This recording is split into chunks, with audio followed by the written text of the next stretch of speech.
Welcome back, deep divers. Today, we're going way back, like way back. Ancient Greece, 3rd century BC. Athens, to be exact. Right, Athens.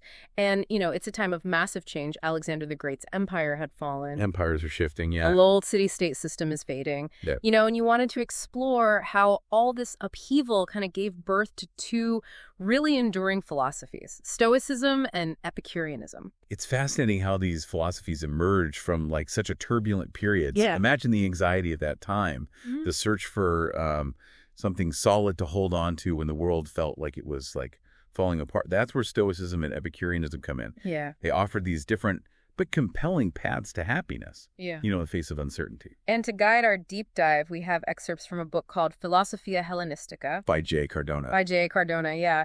Now, before we jump into the specifics of Stoicism and Epicureanism, can you give us a little context? Sure. How did Hellenistic philosophy differ from what came before? Like the ideas of, Plato and Aristotle? It's a shift in focus, really. Plato and Aristotle were very much concerned with the ideal citizen and the ideal city-state. But in the Hellenistic period, those ideals were crumbling. So philosophers turned inward. They asked, how do I live a good life, find happiness, when the world outside feels so unstable? Yeah. It's strikingly modern, isn't it? Like we're hearing echoes of our own anxieties about finding meaning and purpose in a really complex world. Totally. It's like they're grappling with the same existential questions we ask ourselves today. Right, yeah. Now, you mentioned Stoicism and Epicureanism being different paths to happiness, almost like a philosophical rivalry. Exactly. We have Zeno of Citium, who is founding Stoicism, and Epicurus establishing Epicureanism, right? And their approaches are starkly different. It's important to note, though, that Stoicism ended up having a wider reach, influencing even Roman thinkers and early Christians. Oh, wow. While Epicureanism, sadly, got unfairly labeled as just, hedonism, which we'll definitely debunk.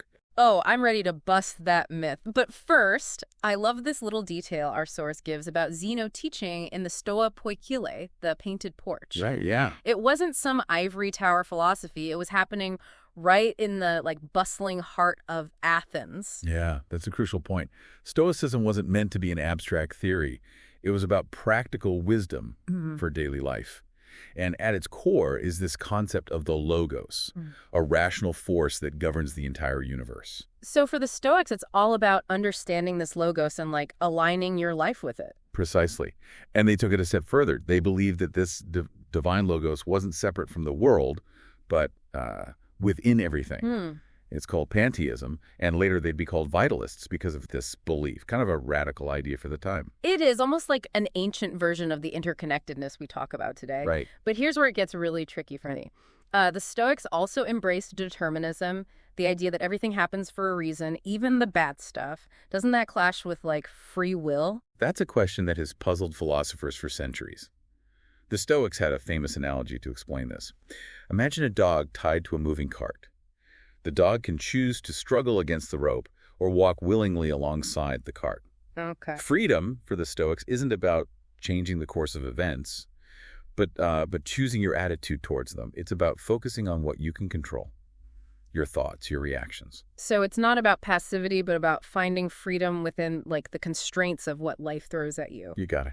And it's worth noting that later Stoics, like Marcus Aurelius, acknowledged that we're not perfect. They softened this stance on determinism a bit, recognizing our human flaws and our tendency to make mistakes. Now let's shift gears to Epicurus. I found it fascinating that he opened his school to women and slaves. Talk about progressive for that era. It was revolutionary. And it speaks to a key aspect of Epicureanism. It was accessible to all, not just the elite. But let's address the elephant in the room, right? Epicureanism often gets misconstrued as all about indulging in pleasure. Time to set the record straight. Yes, please. Because I think a lot of people have this image of Epicureans as just hedonists, living for the moment, indulging in every whim. It's a total misconception. Epicurus actually had a very nuanced view of pleasure. For him, true pleasure wasn't about fleeting sensual delights. It was about achieving aponia freedom from bodily pain and, more importantly, ataraxia, a state of peace of mind, tranquility. So minimizing suffering and cultivating inner peace, that sounds more like mindfulness than hedonism. Exactly. And this is where Epicureanism gets Really mind-bending. They believed our senses are bombarded by films of atoms streaming off objects, and sometimes our minds misinterpret those films, leading to false perceptions. Like that example in the book about seeing a bent oar in the water. Yes. It looks bent, but it's just our perception playing tricks on us. Precisely. It highlights this Epicurean idea that we need to examine our perceptions critically, not just blindly trust our senses. We have to, question what's real and what's just a mental construct. This is getting deep. It makes you question how much of what we perceive is actually accurate. Okay, we've covered Stoicism and Epicureanism, but our source mentions two other responses to this era's anxieties, the Cynics and Skeptics. Right. Think of them as the wild cards of Hellenistic philosophy. They're not full-blown systems like Stoicism or Epicureanism. They're reactions to the times. And the Cynics, they sound like the ancient Greek version of, like, hipsters. Yeah. Our source mentions Diogenes, the most famous Cynic, rejecting, social conventions and trying to live naturally. They were definitely countercultural. Diogenes is known for his radical acts, like living in a barrel or searching for an honest man with a lamp in broad daylight. They were trying to expose hypocrisy, the hypocrisy they saw in society. Yeah, those stories are legendary. Now, what about the Skeptics? How did they fit into all of this? The Skeptics, unlike the Cynics, weren't trying to shock anyone. They were deeply concerned with the possibility of certain knowledge. Their main figure was Pyrrho, who argued that even our senses can deceive us, so how can we be sure of anything? So while the Stoics believed in finding truth through the logos, the Skeptics were, questioning whether we can ever truly know anything. Exactly. It's a very different approach. And it's interesting to note that skepticism found a home within Plato's academy. Oh, wow. Becoming a thorn in the side of the Stoics who, claimed to have found the truth. Okay, my mind is officially blown. So we have these four distinct responses to the upheaval of the Hellenistic period. The Stoics finding solace in reason and virtue. The Epicureans seeking tranquility through, reasoned pleasure. Yeah. The Cynics rejecting social norms. And the Skeptics questioning the very nature of knowledge. What a time to be alive. It was. It really was. It was a period of intense intellectual ferment, a crucible where these enduring philosophies were forged. But let's not lose sight of the individual voices within these movements. Yeah. Think of Epicurus' letter to Meneceo. Okay. It has that, famous line, pleasure is the beginning and the end of a happy life. Right. It's bold, but it perfectly encapsulates his philosophy. It does, and it reminds us that Epicureanism was about so much more than, just fleeting indulgences. Precisely. Yeah. Epicurus wasn't talking about excessive pleasure. He was talking about a deeper kind, rooted in tranquility, remember, aponia and ataraxia. He believed that this state of tranquility could be achieved through a life guided by reason and moderation. It's like saying don't chase, fleeting desires, focus on what brings lasting satisfaction. And he even had advice on how to do that, right? Absolutely. He emphasized the importance of friendship, close, meaningful relationships as being essential for a happy life, sharing experiences, supporting each other through tough times, that all, contributes to ataraxia. Makes perfect sense. But was this all about, individual happiness? Did Epicurus have anything to say about our responsibilities to others? That's a great question. Oh. And despite his focus on individual happiness, Epicurus wasn't advocating for, a selfish, isolated life. Yeah. He saw the pursuit of pleasure as entirely compatible with living a virtuous life. So it's not about every man for himself. Not at all. He believed that virtues like honesty, justice, and kindness were not only good in themselves, but also essential for achieving lasting pleasure. It's like a long-term view of happiness, right? Yeah. Do the right thing, treat people well, and you'll ultimately experience more peace and tranquility. Exactly. And remember that famous Epicurean quote about not fearing death. It's another example of how he used reason to, challenge common anxieties.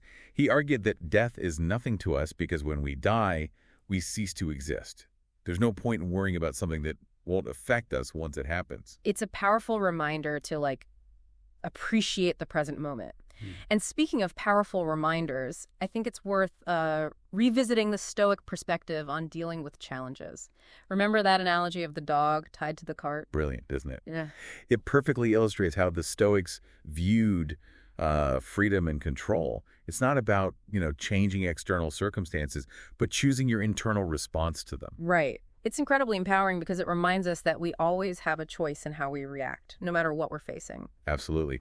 And the Stoics weren't just, talking of this in abstract terms. They applied their philosophy to, like, real-life situations, loss, disappointment, even physical pain. Think of Epictetus, who spent years as a slave before gaining his freedom. Wow. His writings are full of wisdom on finding inner peace amidst adversity. It's truly inspiring. Now, let's talk about another core Stoic belief. Their view of the interconnectedness of everything. It's a fascinating concept. They believe that this interconnected rational force, the logos, permeates the entire universe, including us. It's not just that everything is connected, but there's an underlying intelligence or purpose to that connection. Almost like a spiritual dimension to their philosophy? Definitely. And it speaks to that, deep human longing for a sense of purpose and belonging to something larger than ourselves. It does. But how did this view of interconnectedness shape their ethics, their ideas about how we should treat each other? Well, if we all share this universal logos, then it logically follows that we have a responsibility to, treat each other with respect and compassion. Harming others ultimately harms ourselves, because we're all part of the same web of existence. It's like a built-in ethical imperative. Right. And this idea of universal brotherhood, or like cosmopolitanism, was central to Stoicism. They believed we should see ourselves as citizens of the world, not just of a particular city or nation. It was a radical idea for their time. Yeah. And it's incredibly relevant today as we face global challenges that require cooperation and understanding across cultures. Makes you wonder if the Stoics were in some ways like ahead of their time. But here's something that surprised me. I always thought of Stoicism as like about suppressing emotions. Was I wrong? Totally wrong. While they did believe in controlling destructive emotions like anger and fear, they weren't advocating for becoming, emotionless robots. So it's more about like managing emotions in a healthy way, using reason as a guide. Exactly. The Stoics recognize that emotions are part of being human. Yeah. But we have a choice in how we respond to them. It's like that quote from Epictetus, "It's not what happens to you, but how you react to it that matters." You got it. We all face challenges, but the key is to develop the mental and emotional resilience to navigate them without letting them, derail us. And both Stoicism and Epicureanism offer valuable tools for building that resilience, wouldn't you say? Absolutely. Whether you're drawn to the Stoic emphasis on virtue and acceptance, or the Epicurean focus on tranquility and meaningful relationships, both offer practical wisdom for living a good life. It's fascinating how our deep dive is like revealing the depth and nuance of these philosophies. They're not just, dry academic theories. They're full of insights that can help us lead better, more fulfilling lives today. They truly are. And, what's interesting is that both Stoicism and Epicureanism, despite their differences, share a common thread. Oh, I'm curious. What is it? They both emphasize the importance of living in accordance with nature. That's intriguing, but they had very different ideas about what that meant, didn't they? They did. For the Stoics, living in accordance with nature meant aligning ourselves with the rational order of the cosmos, the logos. Right. It's about like understanding that universal reason and letting it guide your actions. Exactly. But for the Epicureans, living in accordance with nature meant something quite different. They believed that nature's ultimate goal was pleasure, and that our pursuit of happiness should be guided by that principle. So it's about like understanding our natural inclination towards pleasure and seeking it out in a way that's enjoyable and sustainable. You got it. But remember, Epicurus defined pleasure very specifically. It wasn't about, fleeting gratification, but about achieving a state of tranquility and freedom from pain, both physical and mental. So it's not about indulging every whim, but about making, wise choices that lead to lasting satisfaction. Exactly. And it highlights an important point about both Stoicism and Epicureanism. Despite their differences, they were ultimately concerned with helping people live better, more fulfilling lives. Such a powerful message. It reminds us that even though these philosophies were developed thousands of years ago, they're incredibly relevant to our lives today. They are. And both offer valuable insights for navigating the challenges of modern life. Oh, I'm all ears. Tell me more. Well, think about all the pressures and anxieties we face in today's world. Information overload, the demands of, work and relationships, the uncertainties of the future. It can feel overwhelming at times, that's for sure. It can, but both Stoicism and Epicureanism offer tools and perspectives that can help us cope and find a sense of peace and purpose amidst the chaos. Okay, I'm hooked. Tell me more. Let's start with Stoicism. They have this amazing ability to, reframe challenges as opportunities for growth. It's about focusing on what you can control, your thoughts, reactions, choices, and accepting what you can't. Right, and that acceptance, that letting go of what you can't change is so freeing. It allows you to focus your energy on, what you can do to make things better. Exactly. And it's not just about, accepting the bad things. It's about appreciating the good things in life, even the small ones. The Stoics were big on gratitude. That makes sense. If you're constantly focused on what's wrong, you miss all the beauty and joy right in front of you. Now, how did the Epicureans approach life's challenges? They were masters of cultivating tranquility. Remember ataraxia. They believed it was achievable through mindful living, cultivating close friendships, and seeking simple pleasures. So creating a life that's both enjoyable and meaningful without getting caught up in unnecessary drama or striving. That's a great way to put it. But don't get the idea that these were passive philosophies.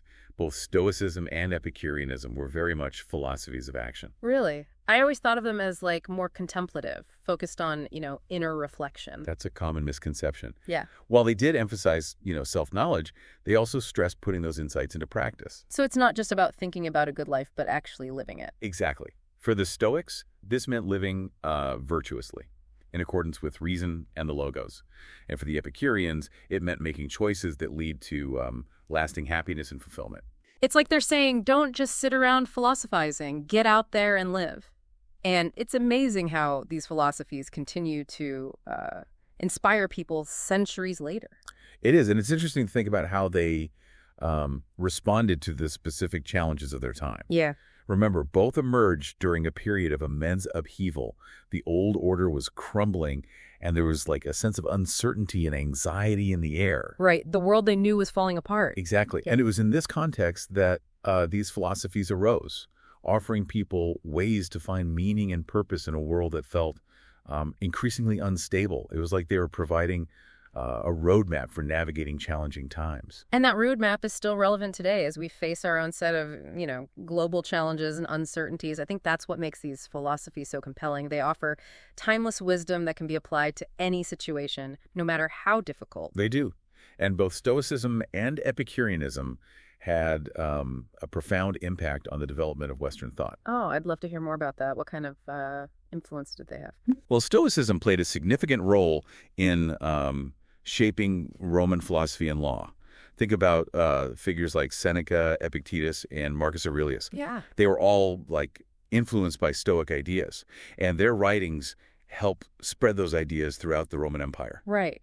And even after the fall of Rome, Stoicism continued to influence thinkers throughout history. Exactly. It's amazing to think about, the long reach of these ideas. Now, Epicureanism, while perhaps not as widely influential as Stoicism, also had a lasting impact. Really? In what way? Well, its emphasis on pleasure and happiness paved the way for the development of utilitarianism, a moral philosophy that's still influential today. Oh, right. Utilitarianism is all about maximizing happiness and minimizing suffering. I can definitely see the Epicurean connection there. You got it. And Epicureanism also influenced the development of scientific materialism, with its focus on atoms and the material world. So even though Epicureanism is often associated with pleasure and indulgence, it actually played a role in shaping some very serious and influential ideas. It did. And that's what's so fascinating about exploring these philosophies. They're full of surprises and complexities. Absolutely. It reminds us that history isn't just a collection of dates and facts. It's a living tapestry of ideas that continue to shape who we are today. That's beautifully put. I think it's a fitting reminder as we wrap up this part of our deep dive. I agree. It's been an incredible journey so far. It has. And now we should circle back to the Cynics and Skeptics. Those wild cards we mentioned earlier. They deserve a bit more attention. Oh, absolutely. Their unique perspectives on, how to live a good life definitely deserve a closer look. Let's start with the Cynics, who emphasized living in accordance with nature and rejecting social conventions. Right. Remember Diogenes? Living in a barrel, challenging Athenian society. They were like the ancient Greek version of, hippies. You could say that. Diogenes' antics were legendary. but they remind us to question things we often take for granted. They were definitely like attention-grabbing. Now, the skeptics, with their emphasis on, doubting everything, that seems like a recipe for inaction. Yeah, it might seem that way. Yeah. But the skeptics actually saw doubt as a path to tranquility. How so? Well, if you're constantly attached to your beliefs and opinions, you're setting yourself up for, disappointment and frustration. But if you're willing to let go of certainty, you become more open to new experiences and perspectives. It's like they're saying, don't cling to your beliefs, let them go and see where life takes you. Exactly. And there's something incredibly liberating about that perspective. It frees you from the burden of, having to be right all the time. I can see that. And it makes you wonder if the skeptics were, in some ways, ahead of their time. Their emphasis on, doubt and open-mindedness seems particularly relevant today in a world that's increasingly complex and uncertain. It does. Sometimes the best way to find our way is to, let go of what we think we know and embrace the unknown. Beautifully put. And that's a perfect segue to the final part of our deep dive, where we'll explore how these philosophies address the question of, living in a society, our responsibilities to others. That's right. After all, individual happiness doesn't exist in a vacuum. It's inevitably intertwined with the well-being of others. It's amazing how these philosophies, even though they focused on individual happiness, they still recognized the importance of, our interconnectedness. It's true. It's like they understood that true fulfillment, it doesn't exist in a vacuum. Yeah. We're social creatures, and our well-being is inevitably tied to the well-being of others. Right. And they each offered these compelling perspectives on how to live, harmoniously in a society, how to balance our individual needs with our responsibilities to the larger community. Exactly. The Stoics, for instance, had this amazing concept called oikeiosis. It's a bit of a mouthful, but it essentially means we have a natural inclination to care for others. Okay. Oikeiosis. It sounds like a complicated concept. Can you break it down for us? It's actually quite simple at its core. It's this idea that we're wired for connection, for empathy. It starts with our immediate family, but it naturally extends outward, to our friends, our community, even to humanity as a whole. So it's like an expanding circle of compassion. We start with those closest to us. But that sense of care can, grow to encompass a wider and wider circle. Exactly. And the Stoics believe that we should actively cultivate this natural inclination, use reason to guide our actions toward the benefit of others. It's not just about feeling compassion, but about acting on it, Right. Making choices that contribute to the common good. So it's about transforming that feeling into positive change in the world. Did they have, specific ideas about how to do that? They did. They believed that participating in public life, using your skills and talents to serve your community, that was a natural extension of oikeiosis. It wasn't seen as a burden, but as a privilege and a duty. That's a beautiful way to look at it. It's not about sacrificing your own happiness for the sake of others, but about recognizing that our, individual well-being is intertwined with the well-being of the community. Exactly. Now, the Epicureans had a slightly different take on this. While they weren't as gung-ho about public service as the Stoics, they still understood the importance of living in a just and harmonious society. I'm curious about this. How did they reconcile their emphasis on individual pleasure with the need for, social order? Didn't they see those as being in conflict? Not at all. Yeah. They actually argued that a well-ordered society was essential for individual happiness. Think about it. If everyone is constantly striving for their own pleasure at the expense of others, it creates a chaotic and unpredictable environment. It breeds conflict, anxiety, and distrust, the very opposite of the tranquil state that Epicurus valued so highly. I see your point. In a dog-eat-dog world, it's hard to, relax and enjoy life. You're constantly on guard, worried about being taken advantage of. Exactly. But if there are laws and social norms that promote fairness and cooperation, it creates a much more stable and peaceful environment.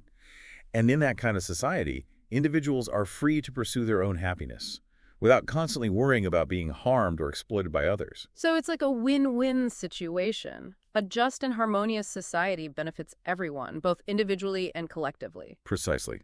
And I think this highlights something really important about both Stoicism and Epicureanism. Despite their different approaches to finding happiness, they both recognize that we're not isolated individuals. We're part of a larger social fabric, and our well-being is interconnected. We can't truly thrive in isolation. It's like that African proverb Ubuntu, the idea that a person is a person through other people. We define ourselves and find fulfillment through our relationships with others. Exactly. And both Stoicism and Epicureanism offer us valuable insights into how to cultivate those relationships, how to create a society that supports individual flourishing while also promoting the common good. They understood that true happiness is not a zero-sum game. It's something we can achieve together by creating a world that is more just, compassionate, and harmonious. What a beautiful thought. It reminds me of that quote by the Dalai Lama. We can never obtain peace in the outer world until we make peace with ourselves. And I think both Stoicism and Epicureanism, in their own unique ways, offered paths to that inner peace that allows us to be more compassionate and contributing members of society. That's a wonderful connection. And it highlights how these ancient philosophies continue to resonate with us today. Their wisdom transcends, time and culture, offering us guidance for living more fulfilling lives and creating a better world for ourselves and future generations. It's been an incredible journey exploring these philosophies. I feel like we've only scratched the surface, but you've given us so much to, think about. It's been my pleasure. And remember, for those who are, eager to delve deeper, we have a treasure trove of resources in the show notes. That's right. Books, articles, podcasts, a whole world of knowledge awaits you. So keep exploring, keep questioning, and keep seeking wisdom wherever you may find it. And until next time, may you find joy in the journey.